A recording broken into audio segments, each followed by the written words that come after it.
It's just 4 days to the FIFA World Cup. Good evening to you and welcome to 505. Coming up this evening, a stern directive from the president to his appointees. President Mahama bans his appointees from accepting awards from private organizations without prior presidential clearance effective immediately. Stay with us for details. Also coming up this evening, government raises against time to restore normal healthcare services at the Konfanochi Teaching Hospital as doctors and nurses continue their industrial action over the suspension of the hospital's chief executive officer. I'm an asthmatic patient, and when I came, they asked me to come for the lab. I shouldn't eat. So I was in empty stomach.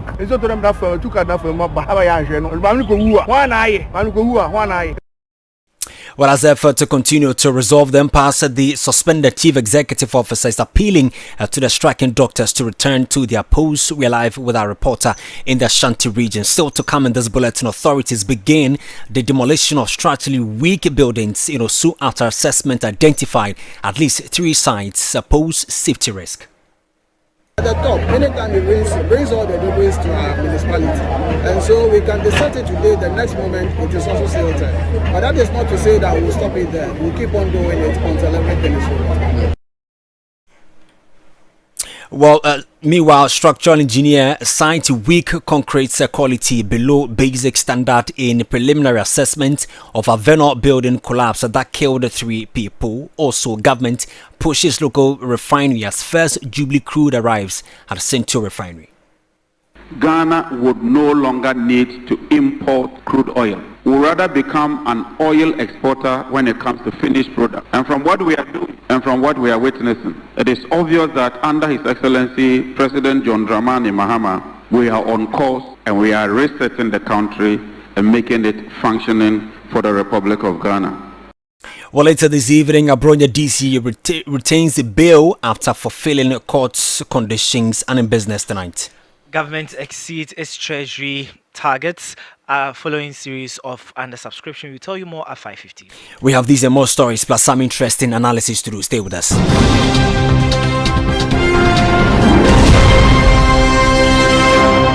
And this bulletin is coming to you live from our studios here. Digital address GO0423598 North Laboni. Third Daddy Walk on Class 91.3 FM in Accra.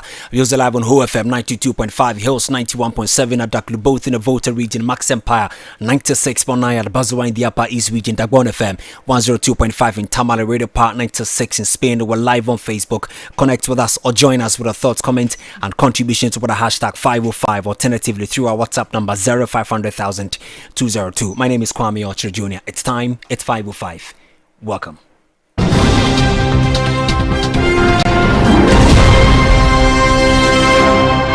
Well, 5:05 is always brought to you by MTN Everywhere You Go, Electoral and Ghana Limited, and Review Scratch for Win. To the very first story, President John Dramani Mahama has directed all ministers of state, chief executive officers of state institutions, and other political appointees to refrain from accepting awards from private organizations unless they receive a prior approval from the office of the president.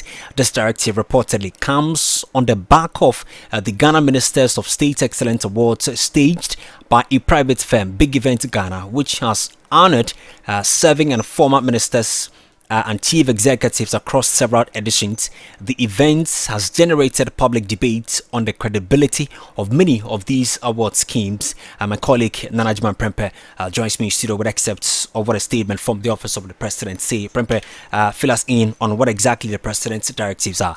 Right, so KOJ, it says, according to the statement, it's titled Participation in Private Award Schemes and Related Events. His Excellency the President has noted with concern the increasing trend of ministers of state, CEOs of state institutions, and other public officials participating in and accepting awards from various private organizations, purporting to recognize them as the best, most outstanding or most influential public office holders.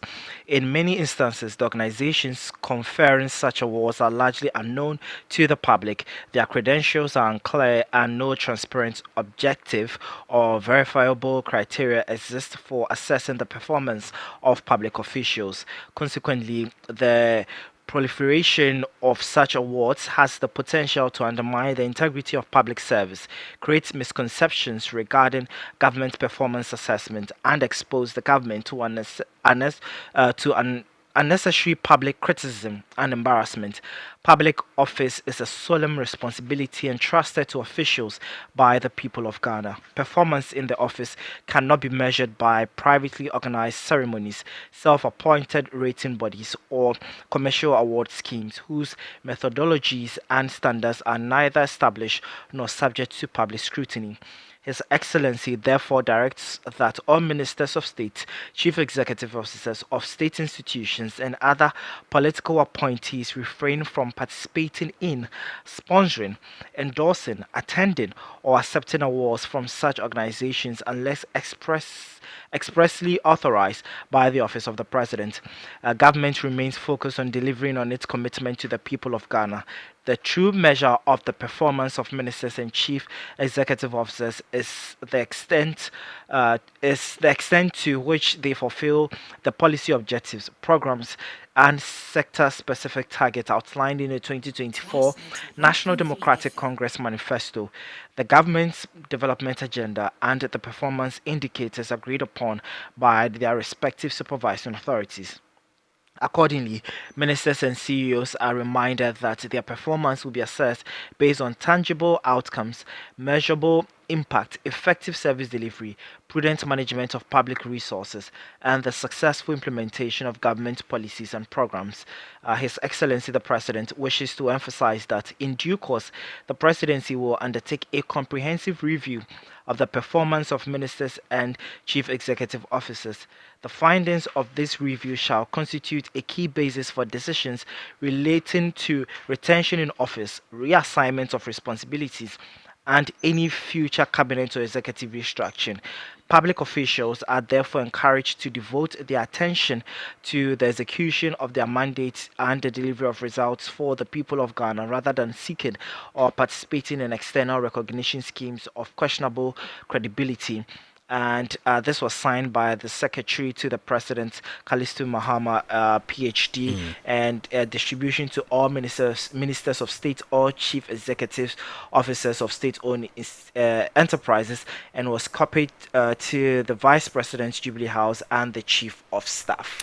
Nana, thank you so much for giving us what exactly the statement from the Office of the President say. But I'm sure that many are wondering how we got here. So, I mean, Professor Kwame White, who is the Chief Executive Officer of SIGA, that's a State Interests and Governance Authority, made a post on Facebook. It says that early this month, I received a letter from an organization styling itself as the Ghana Ministers and Ghana Ministers of State Excellence Honors. The letter informed me that I had been adjudged Best CEO of the Year and invited me to receive the award at an event scheduled to take place at the La Palm Royal Beach Hotel. Out of caution, I asked my staff to contact the organizers and seek clarity. It was only then that we discovered that attendance at the event to receive the supposed honor was tied to payment. The options communicated were either a sponsorship package of 50,000 Ghana cedis or the purchase of a dinner table of 8 at 25,000 Ghana cedis. In other words, the path to public recognition appeared to have been tied to financial contribution. I opted not to be part of this ceremony. So this is what Professor Kwame White actually put on his social media handle. Let me engage a governance expert, Dr. Richard Fiermo. Doc, grateful that you've joined us on 505. Good evening to you, sir. Yeah, good evening and good evening to our cherished listeners. Great. First of all, before we come to the statements released by the Office of the President, let me have your take on private individuals organizing award scheme for government appointees. The question many will ask, or many have been asking, is what criteria did they use to assess the performance of government appointees? First of all, let me have your reaction to that. Yeah, thank you very much. For me, I honestly do not think there's any problem with a private individual or institution seeing what government appointees are doing and want to award or reward them. I honestly do not think there's any problem. But why this has become an issue is that you and I do not know or did not know about the criteria that was used in selecting persons who have come out to be appointed as best minister, best this, best that. If what Professor White professor wrote is something to go by, then it means that this is actually an award going to the highest bidder, not necessarily because of good public service for which reason the award was being given. I see. Now, if we come to the statement from the Office of the President, how significant is this directive from President Mahama? Is this kind of intervention Ghana's public sector needed, or it is largely symbolic? So for me, I think that what the president has basically said goes to buttress what Professor White said.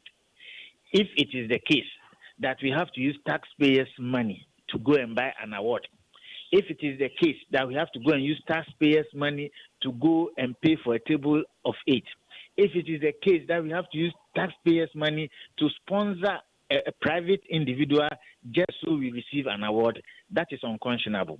And for me, I think that the president should have even gone beyond this to investigate whether there is merit or otherwise in what Professor White said. So it means that if whoever has received an award had to dole out taxpayers' money for the purpose of being given an individual award, then the awards, I'm sorry to say, are not merit-based. And not because for meritorious services, and not because you have done actually something that is beyond a state where you have to be commended or awarded. So I would have wished the president should have gone beyond that to also institute an investigation as to those who received the awards. Did they dole out cash belonging to the state or the taxpayers' money?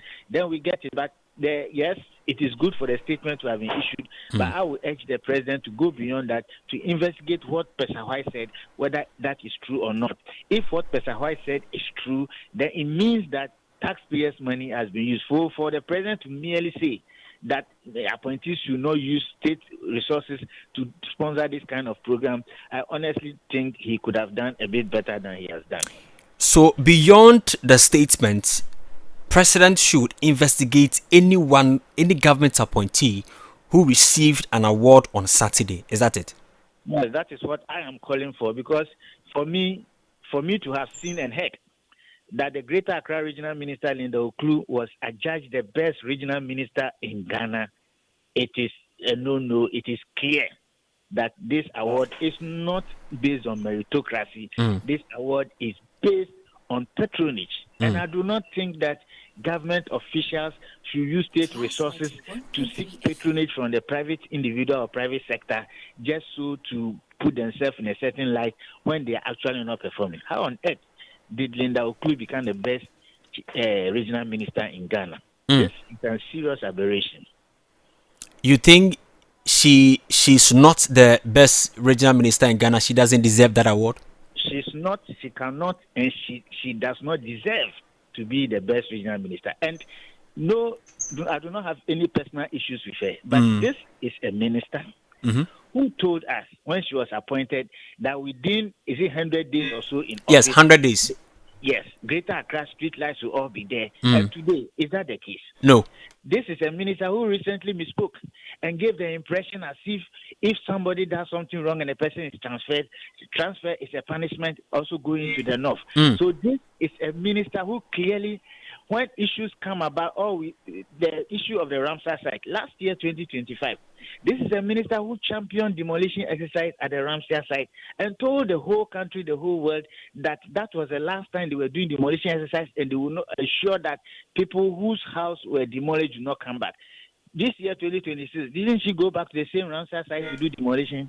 How on earth did such a person become the best regional minister? So for me, I think, Mr. President, yes, your directive is welcome, but go beyond that and investigate anybody who receive an award to see whether taxpayers' money was used to sponsor the program just so to get an award out of it. This award was not based on meritocracy, and we cannot throw taxpayers' money away in such a manner. I see. In your initial submission, you talk about the fact that you have no problem with private individual giving an award to a public a government appointee. I mean, based on the criteria he or she deemed fit. The directive requires the presidency's clearance before any award is accepted. Is that a workable mechanism, or does it risk becoming another, for lack of a better word, bureaucratic bottleneck?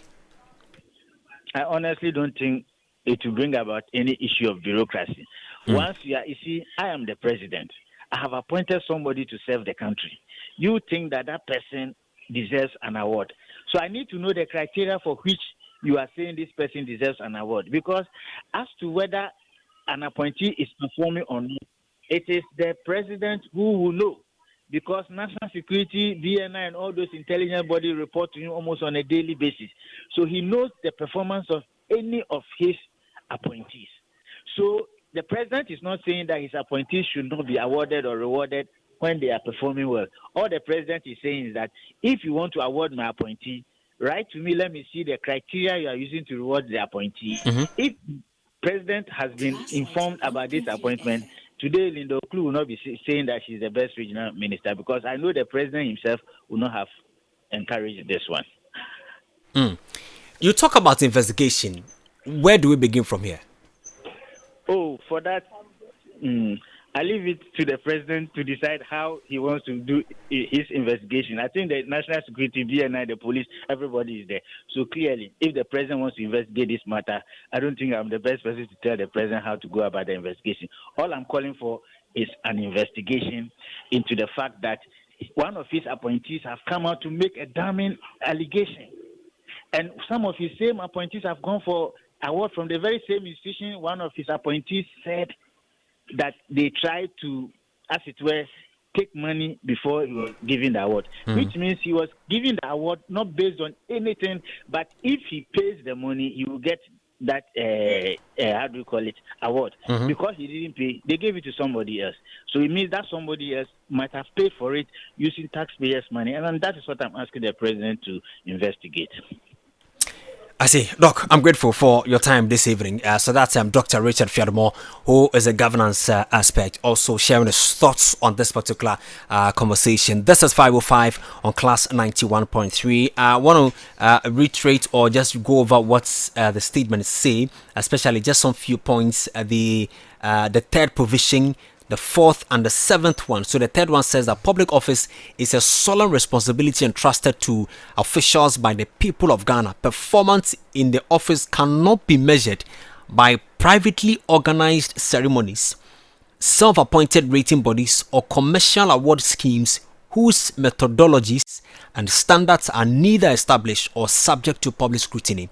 And then the fourth one says, His Excellency therefore directs that all ministers of state, chief executive officers and state institutions and other political appointees refrain from participating in, sponsoring, endorsing, attending or accepting awards from such organizations unless expressly authorized by the office of the president. And then the seventh one talks about the fact that the president wishes to emphasize that in due course the presidency will undertake a comprehensive review of the performance of ministers, chief executive officers. The findings of this review shall constitute a key basis for decisions relating to retention of in office, reassignment of responsibilities, and any future cabinet or executive restructuring. So this is a very important statement from the president, but Dr. Fiadmo indicated it should go beyond the issuance of the statement. This is 505 on Class 91.3. Share your thoughts with us on our WhatsApp number 0500,202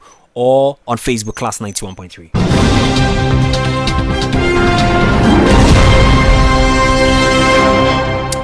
To some other stories, the government is raising against the time to restore normal healthcare services at the Kwame Teaching Hospital as doctors and nurses continue their industrial action over the suspension of the hospital's chief executive officer, Dr. Pakwisi Beidu. The dispute has disrupted healthcare delivery in the country's second largest referral facility, leaving patients stranded and increasing pressure on authorities to find a quick resolution. As negotiations continue behind closed doors, the suspended chief executive officer is appealing to health workers to return to work and put patients' welfare first. The ongoing industrial action follows the decision by the health minister, Kwame Okyere Jnr, to suspend the CEO of the facility for 2 weeks. The suspension came after the hospital announced a temporary halt to emergency admissions due to severe congestion at its accidents and emergency center. However, the National Labour Commission (NLC) has described the industrial action by the Hospitals Doctors Association as unlawful and not in compliance with the provisions of Ghana's labour laws, directing them to immediately call off its strike action. Let's go on a phone line and speak with my colleague Elisha Adakwa, who's been following this development. Elisha, thank you for your time on 505. Currently, what is the situation like at the Kwame Teaching Hospital? So I'm currently at the Kwame Teaching Hospital, and the doctors have not called off their strike action that they declared about 3 weeks ago.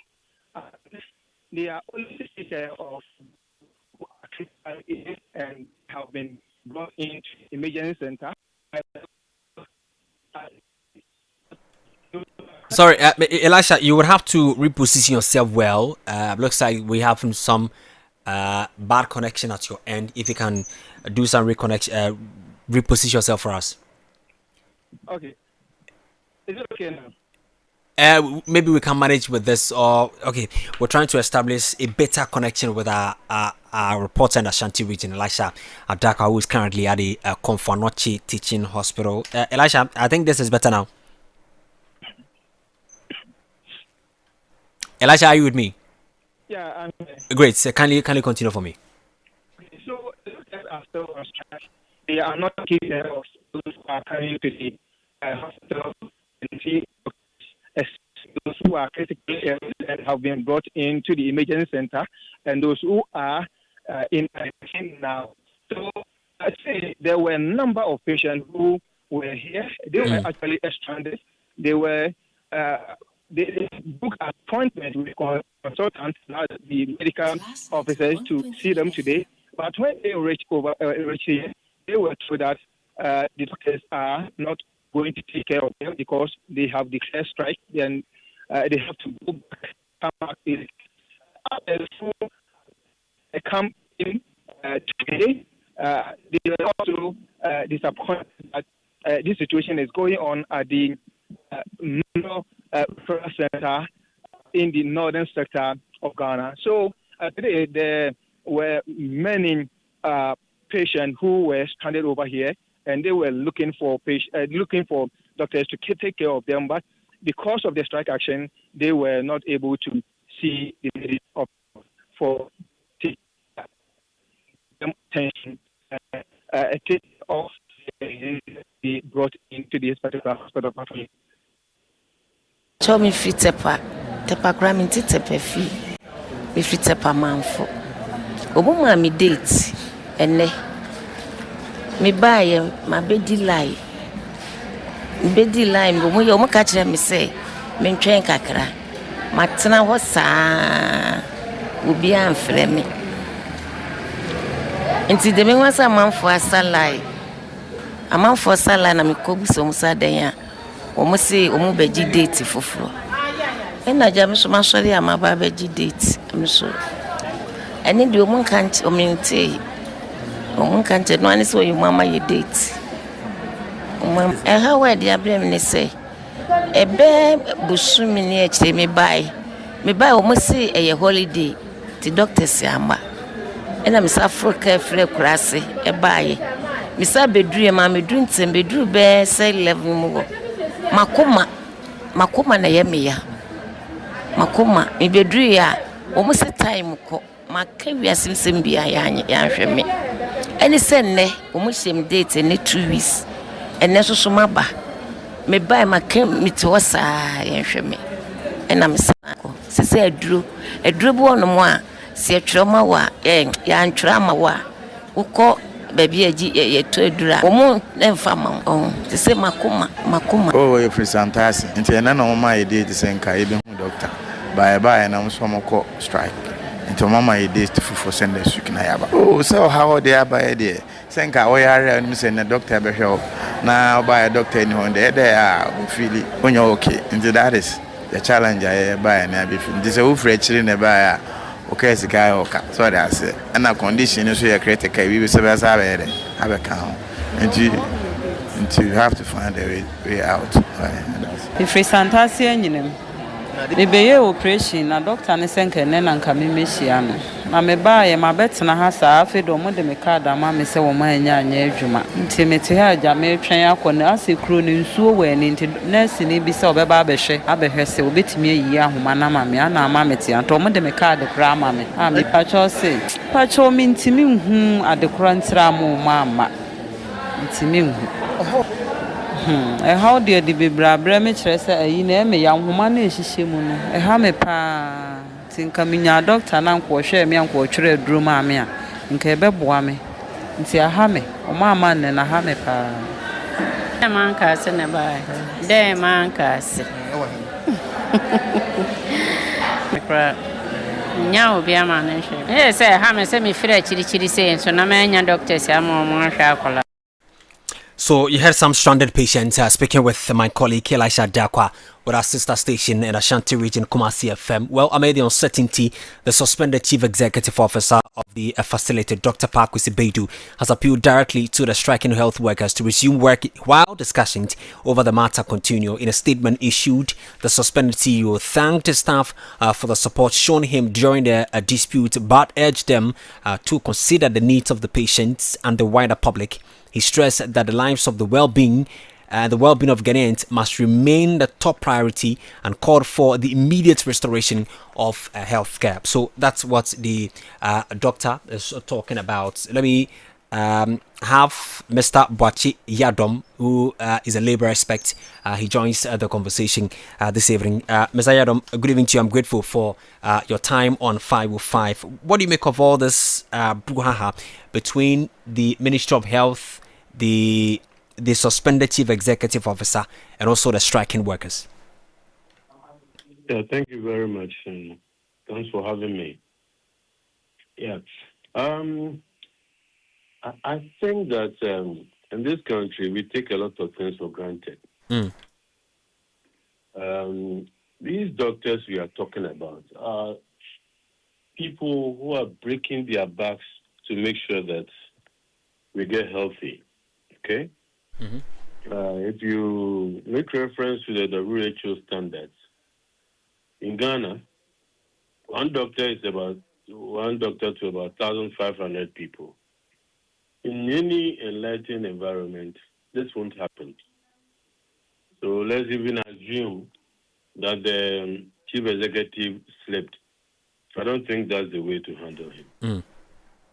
My expectation would have been that the minister should have met the CEO, ask him why he took that decision, and possibly advise him to reverse the decision or whatever is appropriate. But to go ahead and suspend him, for me, it shouldn't have been on the table. Then comes the antecedent where the doctors are saying that reverse the decision in 3 days, or we also go on a strike action. They've now embarked on a strike action, and the minister is not prepared to budge.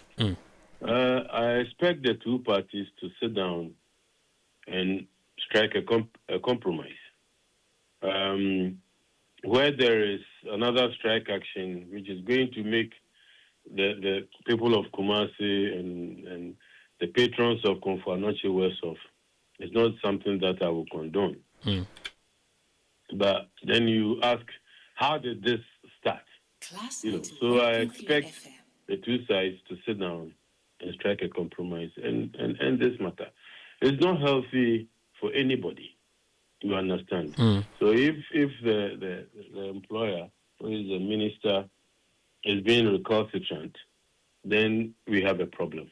I expect that when a matter hits the negotiating table, the two sides must give in to compromises so that we can have a win-win situation. In this situation, at the end of the day, we can't have a win-win.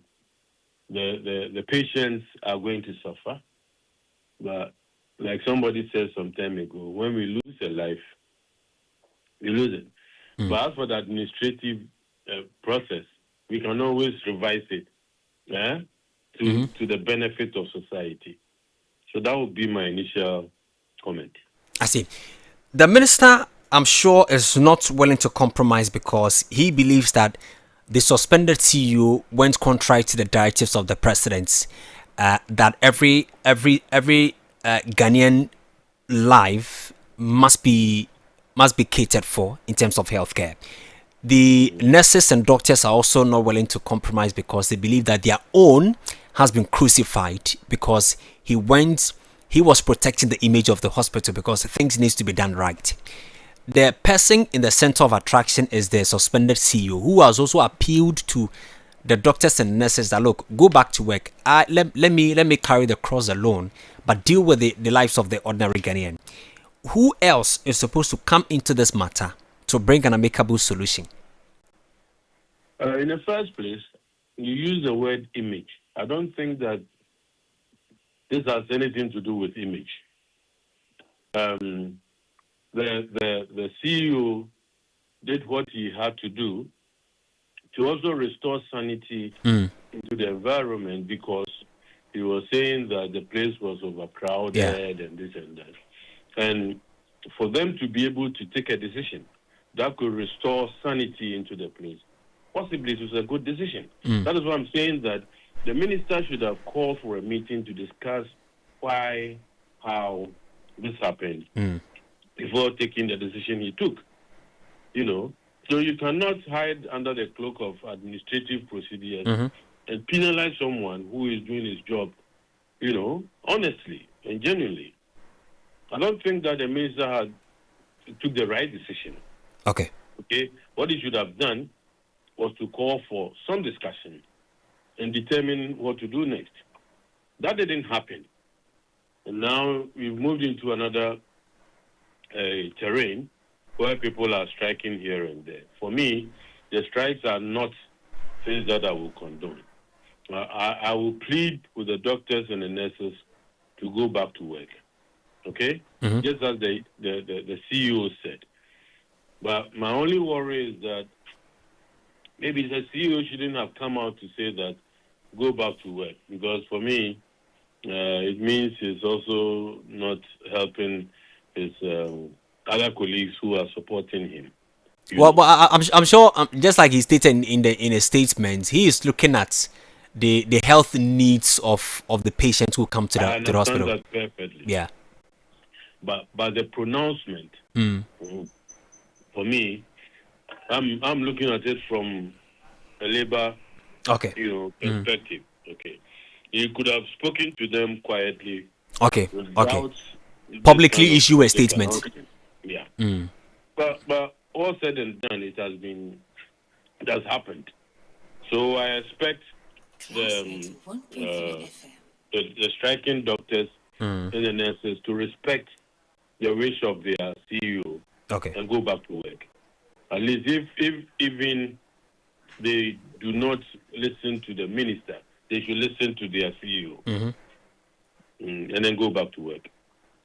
I see. Well, Mr. Yadom, let me thank you so much for your time this evening. So that's Boakye Yadom, who is a labor expert, also sharing his thoughts with us on 505 on this particular conversation. Just except of the statement coming from the Office of the Ashanti Regional Coordinating Council, it says that follow up to the meeting between the health unions of Kolebu Komfanochi Teaching Hospital and the Ashanti Regional Coordinating Council. It says that the regional minister wishes to express his sincere appreciation on behalf of His Excellency President John Dramani Mahama and Honorable Minister for the forthright, constructive and insightful discussions that took place during the meeting between the leadership of the health unions of the hospital and the Ashanti Regional Coordinating Council held yesterday, that's on 7th of June 2026. Following the engagement, notice is hereby taken by the Regional Coordinating Council of all the concerns raised by the unions and has commenced engagement with the Ministry of Health and other relevant stakeholders to facilitate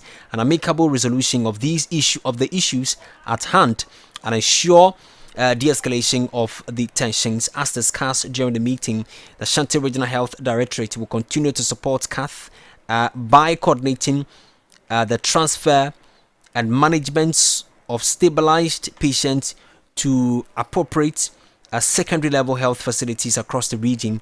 This intervention is intended to provide immediate relief and ensure continuity of care, while efforts are made to ensure that the issues are resolved within a week. So the latter part of the statement says that it should be noted that the Regional Coordinating Council's intervention is not to apportion blame, but rather to restore the operations of the hospital to its normality and to improve the existing situation.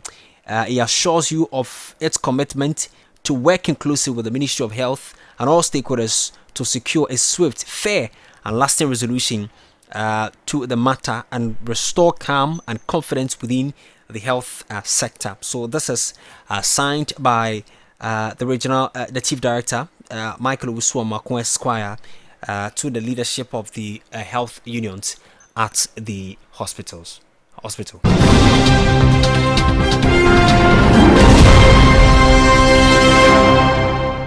Some 37 minutes after 5, you're on Class 91.3 FM in Accra, across the country and across the world on classfmonline.com. To some other stories, authorities have begun demolishing structurally weak buildings within the Kwame Okyere municipality, with at least 3 sites earmarked for immediate action as part of efforts to prevent potential disasters. This comes on the back of 2 building collapses within a single week, which have killed at least 4 people here in Accra, with engineers raising serious alarms about substandard construction, missing permits, and the absence of professional engineering oversight on structures housing dozens of residents and businesses. There's more in the following News Desk report.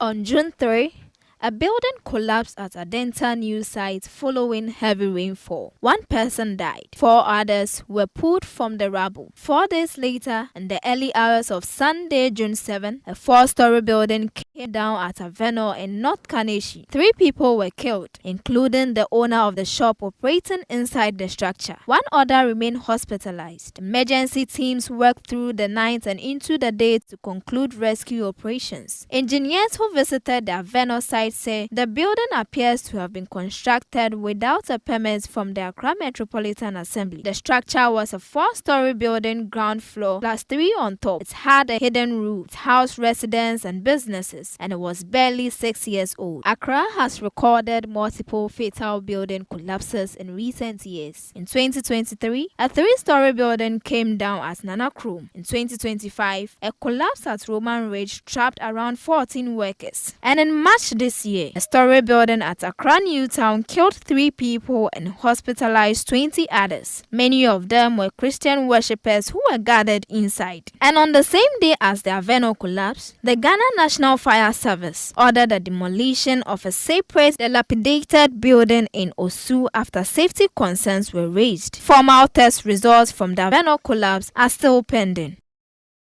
So that's a news desk report there. Well, demolition exercise, which commenced today, involves personnel from the National Disaster Management Organization, NATMO, the Kwame Okyere Municipal Assembly, the Ghana National Fire Service, and other state agencies. The move comes amid heightened concerns over building safety in Accra following the recent incidents of structural collapse in part of the capital. A structural engineer who inspected the site of the collapsed 4-story building at Aveno here in Accra has raised serious concerns about the quality of concrete used in the structure suggesting it falls below acceptable engineering standards.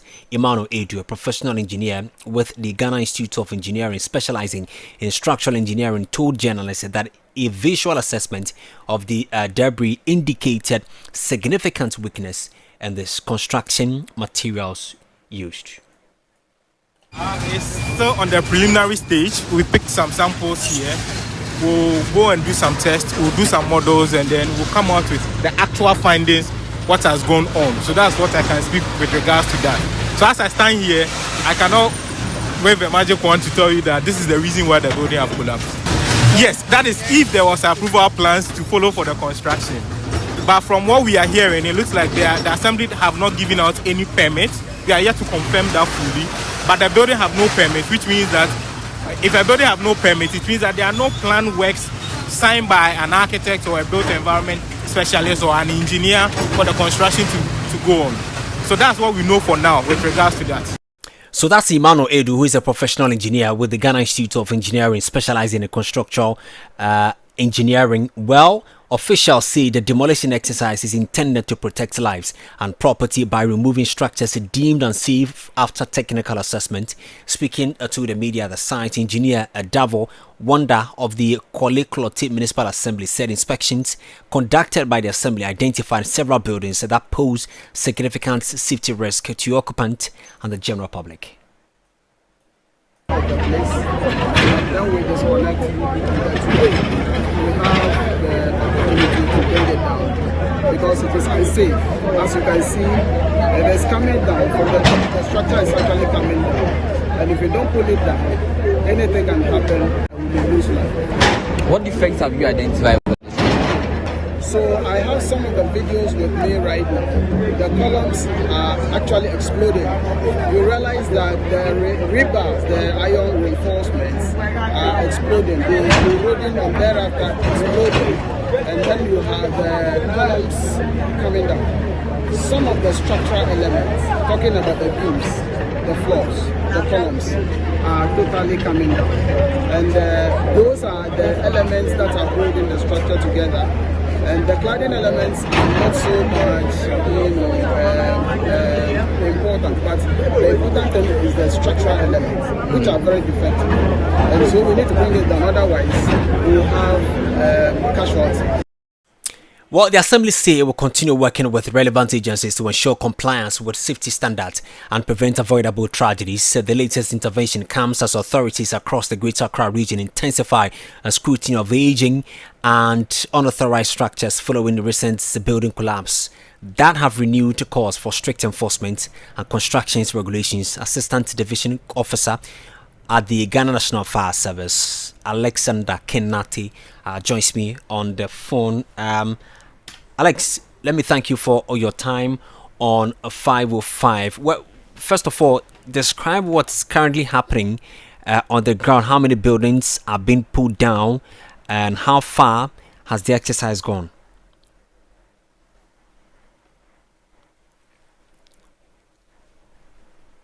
Okay, I'm told I've lost Alex Kenati on the line. We'll try to establish contact with him again. This is 505 on Class 91.3 FM in Accra, across the country and across the world on classfmonline.com.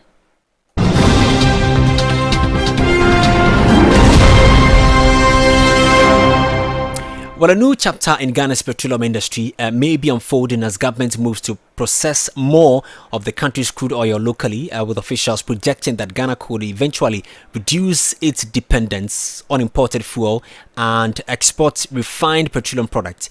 The optimism follows the arrival of the first consignment of crude oil from the Jubilee fields at the Central Oil Refinery in Tema for local processing. Speaking at the refinery's first ever Jubilee crude oil birthing ceremony, the Minister for Energy and Green Transition, John Abdullah Jinapor, described the development as a historic milestone in Ghana's efforts to maximize the value for its natural resources.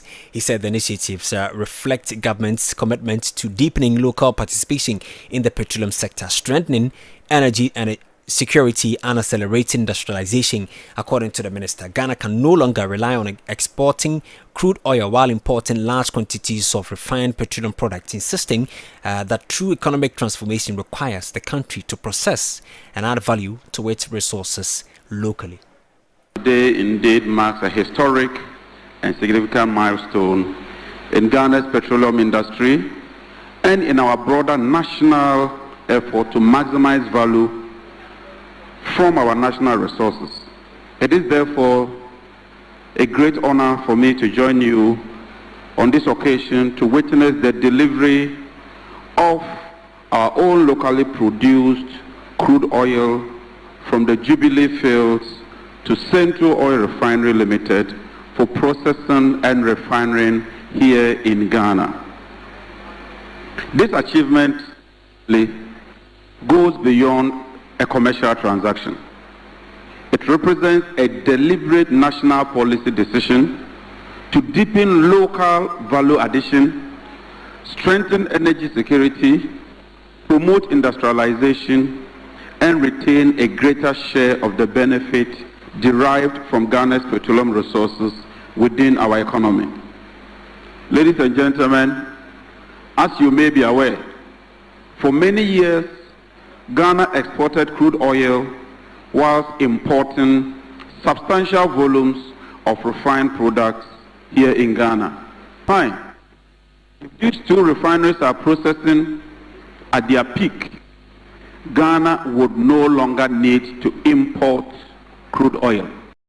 So that's the Minister for Energy, John Abdullah Jnr. He also disclosed that the significance of domestic refining became even more apparent following recent tensions in the Middle East, which has threatened global fuel supply chains and exposed countries heavily dependent on imported petroleum products to market shocks. He further announced that Central Refinery, which currently processes about 40,000 barrels of crude oil per day under its first phase, is preparing to commence work on a second phase that will increase capacity by an additional 60,000 barrels daily.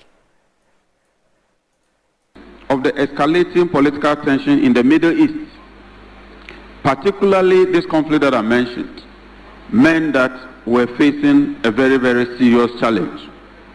And you will recall that working in partnership with the MPA, we had to subsidize diesel by 2 cedis for 1 month so that Ghanaians will be cushioned. Today, as we speak, we are still subsidizing diesel by 1 cedi, even in the midst of the global tension. And so a cabinet meeting was called, a special cabinet meeting to discuss the possible impact of the conflict and how Ghana can take proactive steps in order to mitigate the adverse effects of the conflict. And during that cabinet meeting, among other measures that were taken, the President directed that the Ministry of Energy, working in collaboration with other cabinet ministers, should explore the possibility of refining our own crude oil here in Ghana rather than exporting them or the crude oil in raw form. The Ministry of Energy responded swiftly because we firmly believe that the domestic refinery is not only an energy security imperative, but also a critical component of our industrial transformation agenda. Minister for Energy and Green Transition.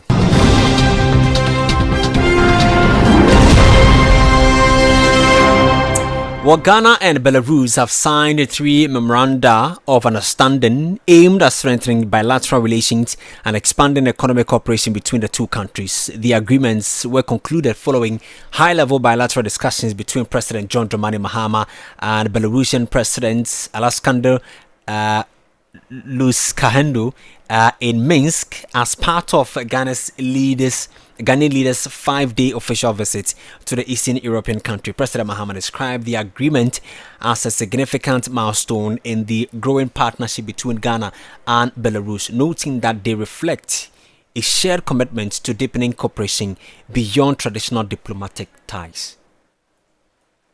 I'm particularly pleased that this visit has resulted in the signing of important bilateral agreements in the form of 3 memoranda of understanding. One governing a joint commission on cooperation in trade and economy, and the second, cooperation of our chambers of commerce, and the third, cooperation in the area of agriculture. These MOUs represent more than just diplomatic achievements. They will establish the practical framework for our governments, institutions, and private sector to collaborate more effectively. They will facilitate greater exchange between our people. They will reduce barriers to official engagement, promote trade and investment, and create new opportunities for economic growth and technological cooperation. Your Excellency, agriculture remains at the center of Ghana's development agenda. Our vision is not merely to increase production, but to transform agriculture into a modern, technology-driven sector that creates jobs, supports industrialization, strengthens food security, and improves livelihoods of our people across rural communities. We're therefore implementing policies to increase productivity, expand irrigation, reduce post-harvest losses, promote agro-processing, and enhance value addition across the agricultural value chains. In pursuing these goals, we see significant opportunities for collaboration with Belarus. Belarus has built an impressive reputation in agricultural mechanization, in farm technology, equipment manufacturing, and agricultural research. These are areas where Ghana can benefit greatly through strategic partnerships, technology transfer, skills development, and investment. By combining Ghana's agricultural potential with Belarusian expertise and innovation, we can create partnerships that contribute to food security, industrial growth, and shared prosperity. Beyond agriculture, we see immense opportunities for cooperation in manufacturing, in pharmaceuticals, in mining, support services, and I'm happy to announce that we already invited and will receive a delegation from Belarus to visit Ghana's mining industry.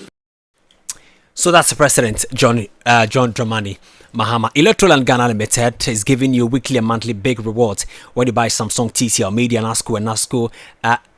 Media NASCO Electronics anywhere in Ghana and from any authorized dealer or reseller. Just buy your LED, smart TV, split, AC, double door fridges, auto grill, gas cookers, washing machines, sound towers, microwaves, blenders, mobile phones, and more from Samsung, TCL, Media, NASCO. And dial star 928 star 8888 hash, star 928 star 8888 hash, or go to register.electrolandraffles.com to enter our weekly and monthly draws approved by NLA on the Caritas platform. Electroland Ghana Limited, rewarding your patronage the big way. MTN says that one thing that we cannot accept is queuing to swap your SIM. That is why you need to visit my MTN app or dial star 1333 star 1333 hash, star 1333 hash to get this done as soon as possible. No more standing, no more sweating, no more who be the last person. Do it yourself. Simply swap. It's everywhere you go. MTN, everywhere you go. Review scratch for win is here. Just dial star 850 star 5 hash, star 850 star 5 hash to play now. It is easy, fun, and exciting. Choose class 91.3 to play the game. Select stake amount between 5 cities and 2,000 cities. Choose your lucky card out of 5 options. Confirm gameplay and enter your Momo pin. Receive your game result and win it instantly. Then you win up to 1 million Ghana cedis. That is it for grabs. Review scratch for win scratch bam. It is for persons 18 years and above and is powered by Super Cash Games. It's time for business. Nanajiman Prempe is here.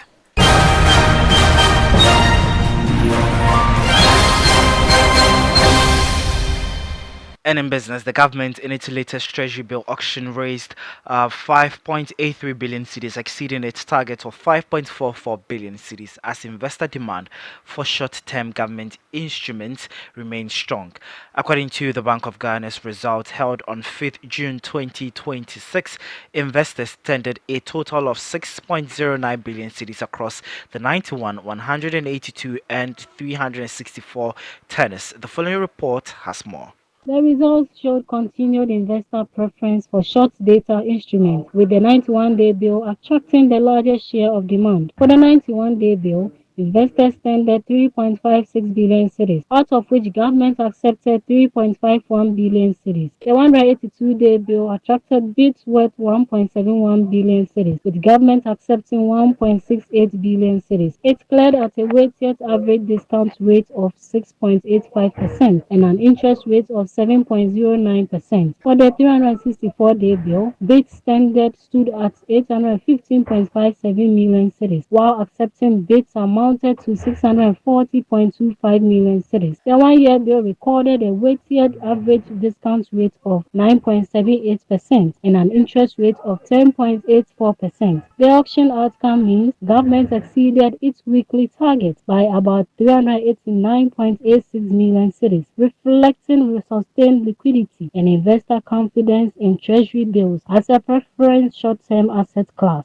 The government's next auction target is significantly high. So that was a NewsX report. Now, Ghana's mining industry recorded one of its strongest performances in recent history in 2025, with gold production reaching a historic high and fiscal contributions to the state rising to 24.22 billion Ghana cedis. According to the Ghana Chamber of Mines, gold production increased by 23.4%, rising from 4.82 million ounces in 2024 to 5.94 million ounces in 2025. The performance was driven largely by a sharp increase in small-scale mining output. For the first time in more than a century, small-scale mining overtook large-scale mining as the largest contributor to Ghana's gold production. Small-scale output rose by 63.8% to 3.11 million ounces, accounting for 52.4% of total national gold output. Large-scale production, however, declined marginally by 2.98% to 2.83 million ounces, although chamber member companies continue to account for 98% of large-scale production. On the international front, global airlines have nearly halved their 2026 profit forecast after the Iran war triggered a sharp fuel cost shock, disrupted key air corridors, and exposed the fragility of an industry still operating on thin margins. The International Air Transport Association (IATA) said it now expects the global airline industry to post combined net profit of $23 billion in 2026, far below its previous projection of about $41 billion and down from $45 billion in 2025. And that's it for business. Back to you, KOJ.